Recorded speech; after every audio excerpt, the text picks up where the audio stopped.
Why do you think the fourth president, Uhuru Muigai Kenyatta, has decided to join William Ruto succession race?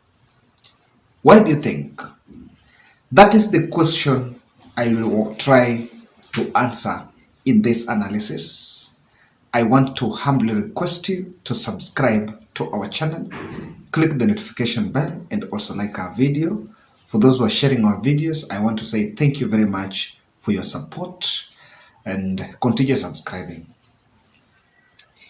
Uhuru Kenyatta is insisting that he is going to support Raila Odinga in future if opportunity presents itself. For Raila to maybe have a sixth stab, that's the point. There is no any elective seat that Raila can seek apart from the presidency in this country. And this is something that Uhuru presence complicates Ruto and Gachagua marriage. So before I look at the real reasons why Uhuru has joined his succession, Uruto succession, I want to bring to attention some very interesting development as far as politics is concerned. Both the presence of the relationship between Uhuru and Raila both have impact on Ruto and Rigathi. Have impact on Ruto and Rigathi relationship. Now this is how it works. I can tell you, according to William Ruto, he knows very well that there is going to be a fallout between him and Rigathi. It is not about if, it is just about when.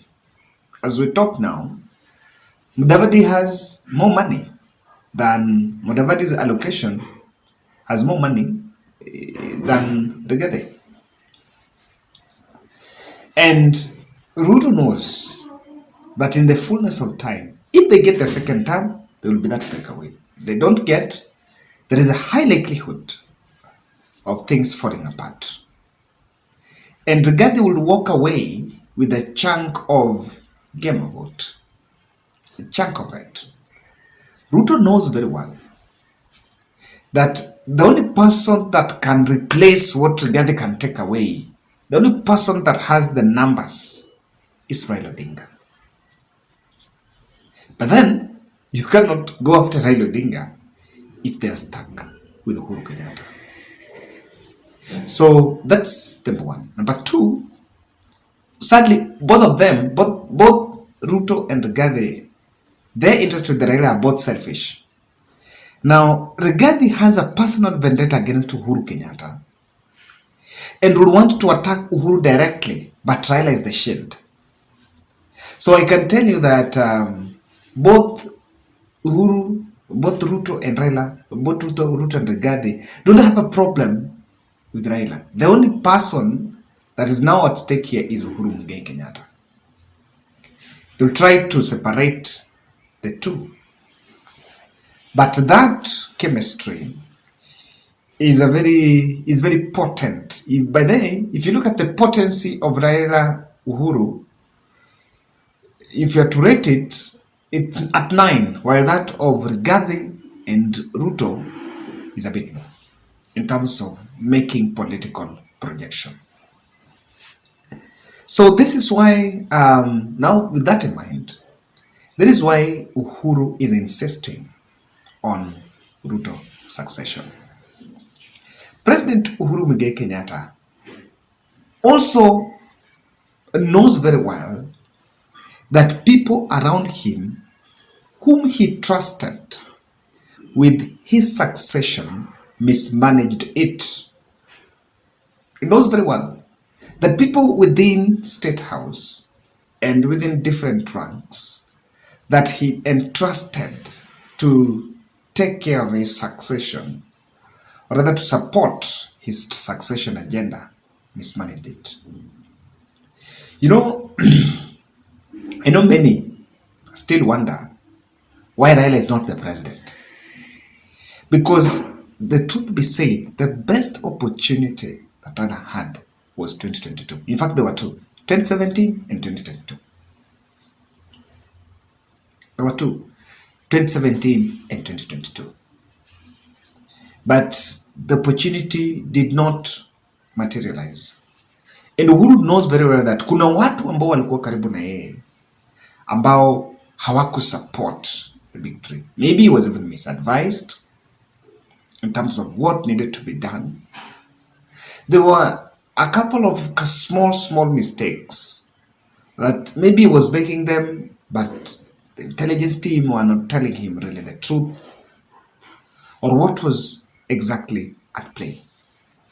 And he would come to undo the wrongs. However, that will be met by strategies of William Ruto. I don't think many people have seen President Ruto as tactical master. I think that is being overrated.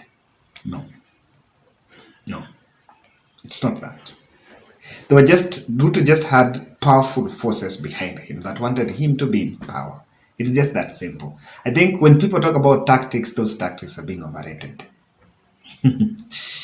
Because the campaign was oiled. You know, people talk about tactics. It is due hustler nation. Look at the kind of money that was poured to those people. Those people you're calling hustlers. Actually, I'm one person that is convinced hustlers were bought to vote. No, ulikuwa nasikia ile kanisa milioni, ile mama mboga, this, you could see boda 10 wamenuliwa, that kind of money. Look at the way the campaign was oiled. That tells you that the will behind, what was behind Ruto presidency was money. So when it comes to policies that will put money into individuals' pockets, there will be a lot of PR stunts. Me, I've always said it's not about tactics. It's just about money. It's about everything else. Money. Number two, Uhuru knows that there could be chances, or there could be a chance of reclaiming power from Ruto. I know many have been asking, so why is he there? Why is he back in that succession? If he knows that it's a tall order, as it has been made. I listened to Mudavadi speaking in Nakuru saying that Ruto did not win because of revenge, and so revenge should not be the currency. The revenge message should not be the currency, and Mudavadi has been so consistent about it. And he's been warning William Ruto that 5 years ni kidogo sana. We need to work so that we get it easily. But Uhuru knows very well. There is something that President Uhuru Kenyatta also knows that I want to tell you. And I know people have been saying it, that there is deep state, deep that, and deep that. If that deep state is active, I can tell you guys, Raila would have been the president. Wakati election imefanyika, the next day, not even a CS can act. His powers are cut. No one, in fact, when people normally say about executing, that deep state, kazi yake ni before election. After election, haina kitu. Not even the president have powers again over that deep state. The only thing here is the money, the power. What can be behind your power quest? So, Uhuru may know that, look here, he vote very kidogo. Me have been insisting that 200,000 gap, and it was disputed. Who knows the real results? Maybe one day, if you will know the real results, I also do believe they are not real. Maybe they are over-exaggerated or under-exaggerated, over-presented or under-presented, or maybe exaggerated or doctored, depending on your teacher of English. And may know that, look here, there is a chance. There's a big chance. The other thing, Uhuru, having served as a president and was head of government, may be having intel that there's a looming government failure.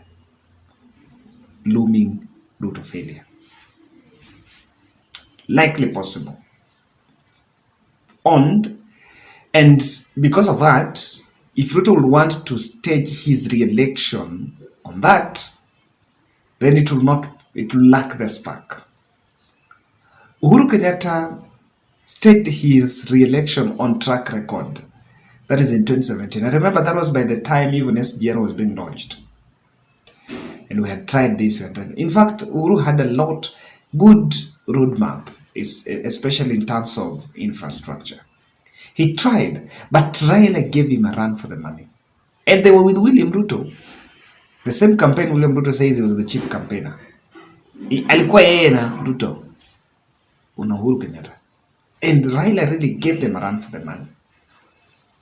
So that is something that knows very well. And Uhuru has been in government for 10 years. So he has participated in the first election and has also participated in the mid-term election, like that of 2017, like mid his term, like towards the end of his first term. And so Ruto is also going for the first term. He knows what happened in 2017 very well. Knows that if with the burden of incumbency, Ruto may not have an easy day moving forward. Lastly, I think Uhuru brings to table his international clout. If you ask me, that's one thing that he's also banking on. He's here because he knows that with his international clout, he can add a bit of a big stake in terms of our politics moving forward. So I know that he was in the lakeside for the last 2 days. Even the day prior to Magoha's burial, he spent in Kisumu. He was in Kisumu later on, and even met Raila and other leaders from the region. He has insisted that as there is a breakaway from the Jubilee Party, Sabina Chege and Kanini Kega are on a wild goose chase, taking that party away from Jeremiah Kioni, and have been a lot being said, a lot going on. But has insisted that he is part and parcel of the Azimio fold. So that's it, guys. I take that. That is my part that I take. I don't know what you think, but that is what I see. Let's wait and see how this will play out.